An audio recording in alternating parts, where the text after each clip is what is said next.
أبتا ጫውጫውታ ድምፂ ዝነበራ ከምኡውን ብሽጋራ በተን መሳኹቲ ትኪናብ ግዳም ትወፀ ነበረት ኣሮን ቁሩብ ክዘናጋዒ ብመልኣትዩ ግና ናይዚ ዓለም ጣዕምን ክፍኣትን ክሰዶ ይከዓለን ነቲ ወትሩ ኣብ ጎኑ ዝኾነ ህሊንኡ ምስማዕ ገዲፉ ኣብ ናይ ዓለም ጫውጫውታን ክፍኣት ዝዓለምን እዩ ተሸሚሙ ኣሮን ከምዚ ኢሉ ካብ ሓንቲ ጥርሙስ ቢራ ከም እኩባት ተምሃሮ ተሰሪዖም ዘሎ ቢራ ኣብ ቅድሚኡ ተረቢሉ ክሰቲ ጀመረ ኣሮን ኣብ ናይ በይኑ ዓለምን ከሎ ሓንቲ ኣዝያ ጽብቕቲ ጸጉሪ ርእሳ ቀይሕ ሕብሪ እተለኸየ ከምኡውን ጓሕሪ ዝመስል ሰለፋ ዝነበረት ስሩዕ ኣካላት ትውንን ናይ ጽበቐ መልክዕ ናብ ኣሮን ቅርብ በማል ምሳኻዶ ኮፍ ክብል ጽቡቕ ወዲ በለቶ ኣሮን ድምፂ ታጓል ሔዋን ካብቲ ጫውጫውታ ናይ ትባር ሓሊፉ ናብ እዛኑ በጽሐ ኮፍ በሊ ሽኮሪና ምስከማኺ እዛ ጎደሎ ዓለም ከማን ትምቅር ኮፍ መበሊ ስሒባ ሙሉእ ነብሳ ፈቲሓ ኮፍ ፈለት ኣሮን እውን ስተይ ብማል ኣብ ናቱ ዓለም ጸምበራ መስተ ዘምጾ ለውጢ ድማ ሕፍረት ተቐንጢጡ ኣብ ውሽጢ ደቃይቕ ናይ ዓመታት ፍቑራት መሰሉ ከምዚሉ ሰዓት እውን ኣለኹ ኸይበለ ክዕዘር በዓል ኣሮን እውን ቢራ ከም መላልሱ ኣብ ኣጋው ጋሕታዩ ኮይኑ ድሕሪ ዝኹሉ ናይ መስተ ድማ ኣብ ሓደ ሆቴል ብምሓዝ ኣብ ሓደ ሕቕፊ ሓደሩ ፀሓይ ነቲ ጸልማት ቀንጢጣ ናብ ምድሪ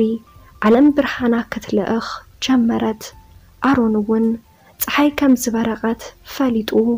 ዓይኑ ቋሕን ተበለ ከኣምኖ ዘይኽእል ኣብ ሓደ ዓራት ጥራሕ ክዳኖም ምስ ፈለጠ ናይ መስተ ነገር እዩ ኣሕና በለ ሕርር በለ ጣዕሳ ድማ ሕሉፍ ተግባሩ ክመልሰሉ ኣይከዓለን ኣብ ከቢድ ጭንቀት እሞ ኸዓ ምስ ዘይፈልጣ ይገርም እዩ ካብቶ ሆቴል ነታ ምስኡ ገፋሕ ዓለም ትርኢ ዝነበረት ገዲፉ ንገዝኡ ኸደ ድሕሪ 3 ወርሒ እዩ ኣሮን ስድርኡ ንመርዓ ወዲኦሙሉ ጓል ሰብ ኣምፂኦሙሉ ንሱ እውን ኣይጸላኣን ጽቡቕ ተቐራሪቦም መርዓ ኣብ ምቕራቡ ግን ግድን ክትፋለጥ ስለ ዘለካ ጥዕናኻን ህይወትካን ምፍላጥ ኣገዳሲ ስለ ዝኾነ ናብ መመርመሪ ክፍሊ ኣተው ኣሮን በታ ናይ ሓንቲ መዓልቲ ጌግኡ ድማ ካብ ሓዳርን መርዓን ብዓብዪ ሓረርታ ስድሪ ህይወቱ ከሲሩ ተሸካሚ ኤችአይቪ ኤድስ ኮይኑ ጸኒሑ ኣብ ህይወቱ ሰላምን ቅሳነትን ዘይረኸበ ኣሮን መሊሱዩ ክጭነቕን ክበሳጮን ዝጀመረ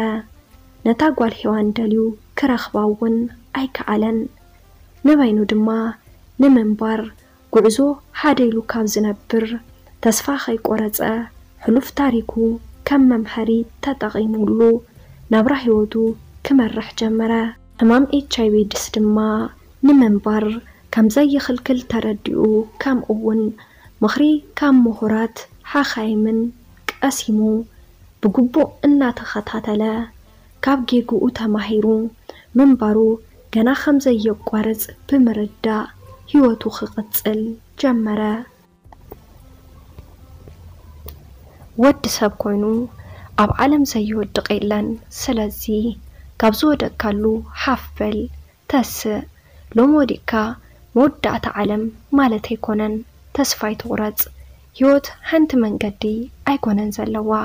ፈትን ተቓልስ ጻዕሪ ቃልስኻ ማዕጾ ናይ ዓወት ክትከፍት ኢኻ እቲ ካብ ጌጋኻ ምእራም ከዓ ሓደ ናይ ዓወት ዘብጽሕ መሳልል እዩ ሰላም ተኸታተልቲ ማኪ ሚድያ ኣብዚ ቻናል ሓሳብ ርእይቶ እንተዳሃሊኩም ኣብ ናይ ኮመንት መጽሐፍ ቦታ ሓሳብኩም ክትከድፍሉ ትኽእሉ ኢኹም ነስ ቻናል ሓድሽተ እንድሕር ዳ ኮይንኩም ሳብስክራይብ ገርዎ ላይክ ሼር ከይትርስዕዎ ይቐኒለይ